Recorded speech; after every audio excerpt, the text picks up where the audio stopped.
What's up, y'all? Welcome back. Another episode. How Billy sees it. This is an evening episode. I like to get on in the morning typically, but I don't know.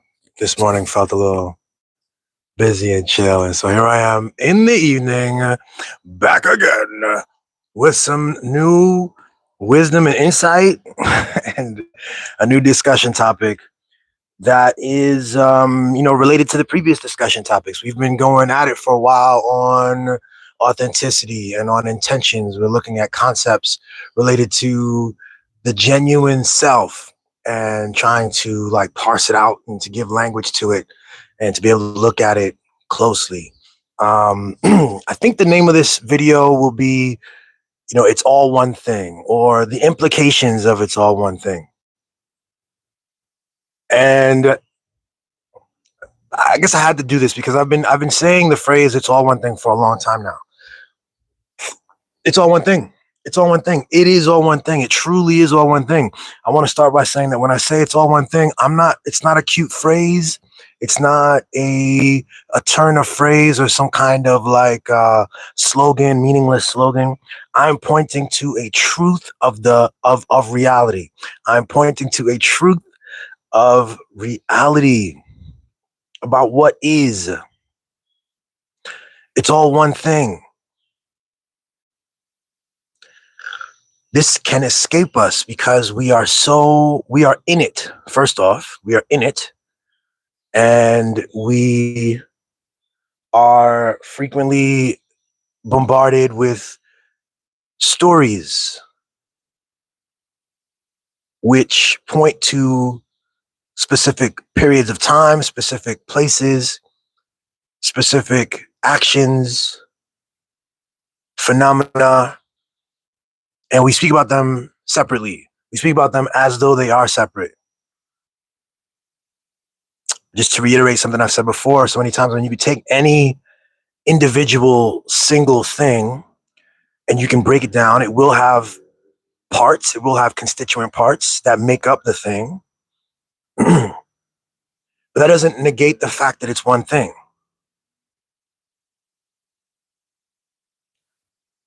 Your body is one thing and it has constituent parts, organs, and systems.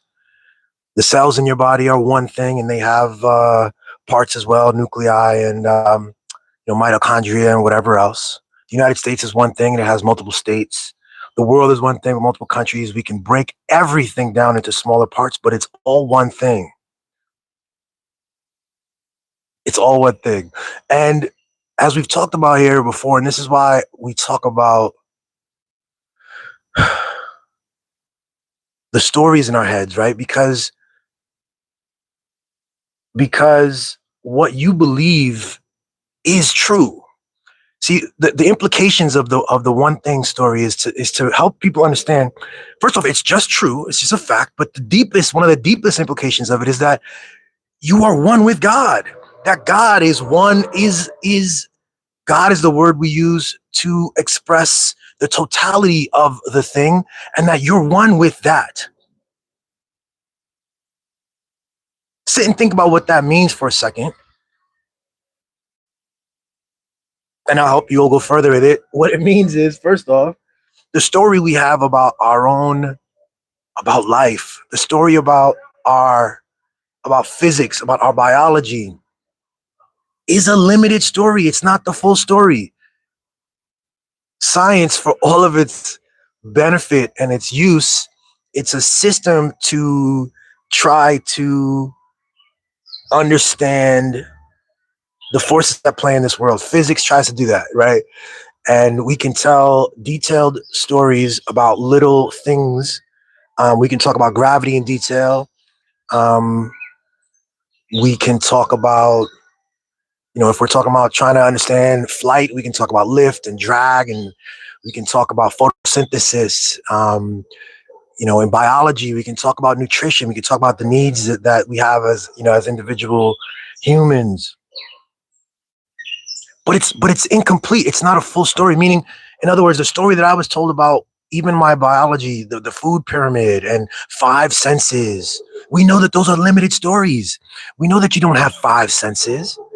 We have 5 we tell a story about five senses, and that's good enough. Sometimes it's useful to think about sight and taste and touch. We can see that, but we have way more senses. I can't get into it now, but I know that there are people who have mapped, scientists who have accepted and mapped at least 20 more kinds of senses, the way things that our body is attuned to, and how we gain information from the external world. And it's okay. It's okay to accept a larger story than the previous story. That the previous story was good enough in middle school and high school, but that the full story will trump that story. And that's okay.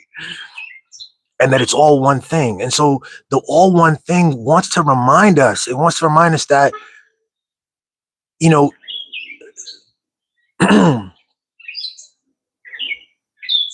it wants to remind us that there are things we don't understand, there are things we don't know, there are forces at play that are outside of our understanding. There are powers that you have.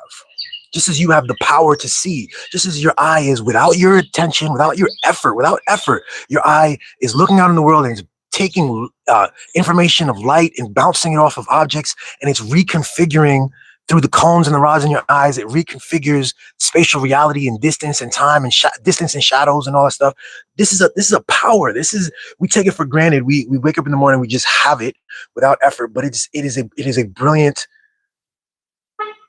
thing that occurs, that is a privilege that not every living being has. Um, and the minute we don't have it, you would miss it very much. You would actually see it for what it is, with this incredible power that it is. And all one thing reminds us that it's even more than that.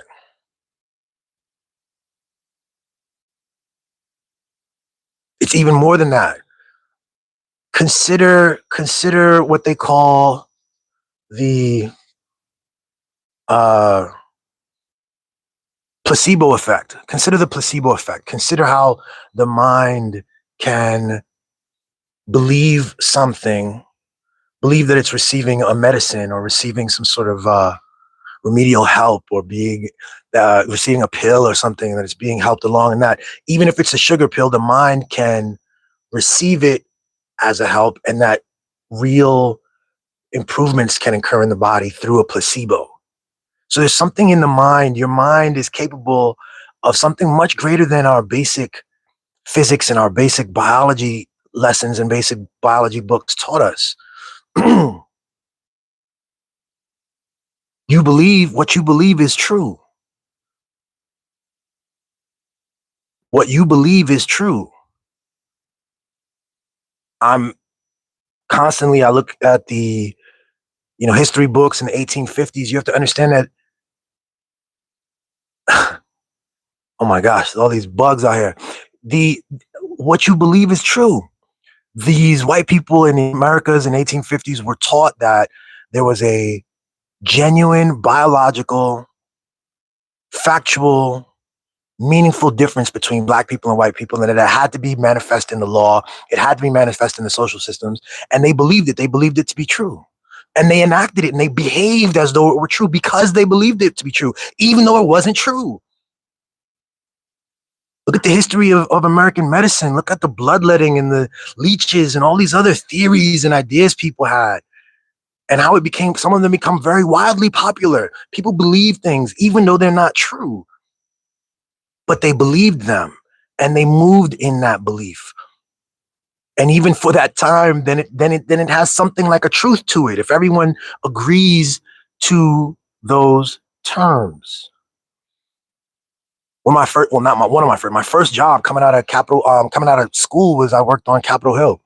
I worked as a staffer for Congressman Tim Bishop back in 2004. Lucky enough to get pulled into Washington, D.C. To be a staffer here. And one of the higher ups in that office, man, one of the early things I remember, work was tough. We were putting extra hours in for stuff. It was like campaign season and this and that. And he was a veteran already by then. And I remember one of the phrases he said, he was like, yo, work isn't fun. You shouldn't expect work to be fun. Work is hard. Life is hard. If you believe that, If you believe that to be a fact, you will act as though it's a fact. You will make decisions from that place. You will accept hardness. You will accept difficulties. You will accept it as just what is, and you will take it as such. And you might go your entire life believing and taking seriously an untruth, a popular untruth. Something as simple as life is hard.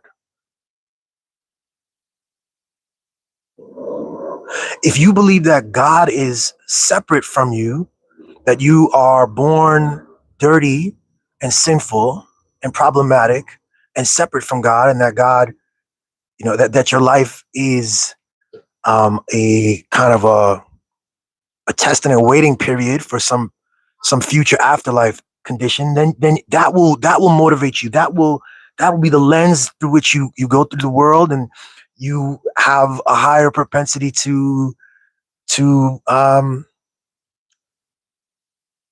possibly not take great bold action in your best interest. If you believe that God is in you, that you are God, that you are in communion with God, and that your personal desires and interests and your imagination are divine and God inspired, and that uh, you have the privilege to take action and to live out and experience whatever you want because you're that powerful, because you're one with God, well, then that will move you. That will just like the placebo effect. I mean, the placebo effect kind of has a weird connotation to it because it wants to imply that that the person is under a misapprehension, that they've gotten a benefit, so their brain has been tricked. They've gotten a benefit even though there's nothing there, kind of thing. So the placebo effect actually doesn't do it justice to what I'm pointing to. But I am pointing to the fact that stories are meaningful. Your belief, your knowing, we don't even call it belief. There are things that you know. There are things that you think you know that produce the foundations for your thought. They produce the inner dialogue in your head. They tell you what is possible. They produce the lines and the separations that tell you which rooms you can go into and which rooms you can't, what you can say, as I've said, who you can stand up to, who you should stand down to, what problems are fixable, what problems are not fixable, what your role is and what you can do.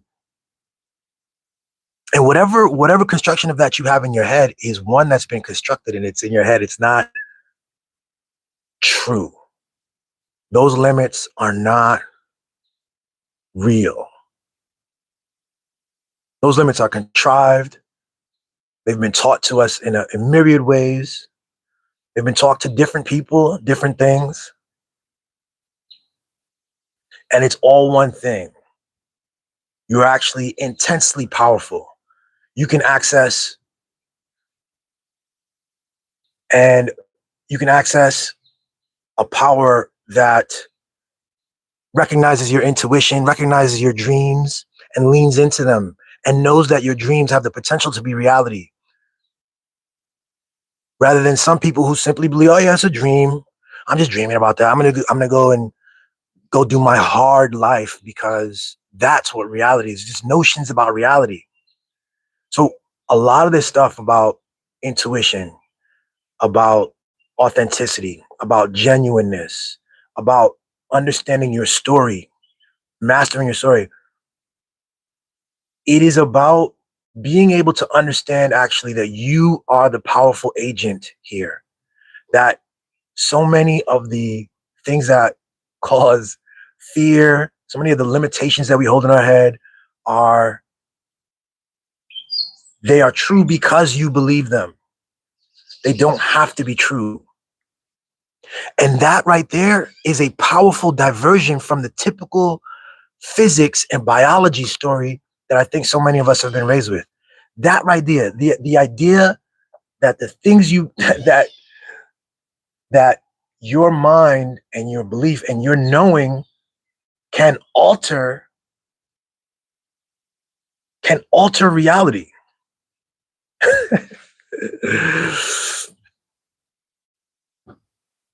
Some people know this.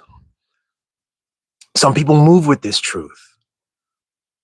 And all kinds of incredible things are possible when that truth is understood and that truth is embodied. But what happens is in order to properly and truly embody that truth, you will have to trudge through a lot of stories. You'll have to shed stories that we've been told, stories that separate us from God, stories that tell us that we are limited and that we are sinful, or that our nature is dark and our nature isn't powerful, our nature isn't good, that we have to be watchful of our natural tendencies and our abilities. We have to stifle and follow rules. I've been pretty seriously going at the news media for years and years now. And one of the key things that they do, as I say, when you employ Scott Jennings or Ben Shapiro and put them on a panel and present to the American public this panel as though this is an elite conversation of the best and most intelligent people. They know full well that the people watching at home or in the airports or wherever the hell people are watching, they know full well that those people will adopt the language, they will adopt the assumptions, they will adopt the focus wherever they put people's focus. That this is the most important thing for you to be thinking about, and it stifles our imagination. Imagination is major key. I'm gonna wrap it up with this because I think it's about to rain. Imagination is major key. Imagination, it's all one thing. You are one with the divine. You are one with God. You are one with infinity. And what we are experiencing right now, this world that we're experiencing, is the product of prior imaginations. It is the product of prior imaginations, which produced actions from people in prior periods that led to this moment, that led to the institutions and the structures, the ideas, the concepts, the ways that we think about each other.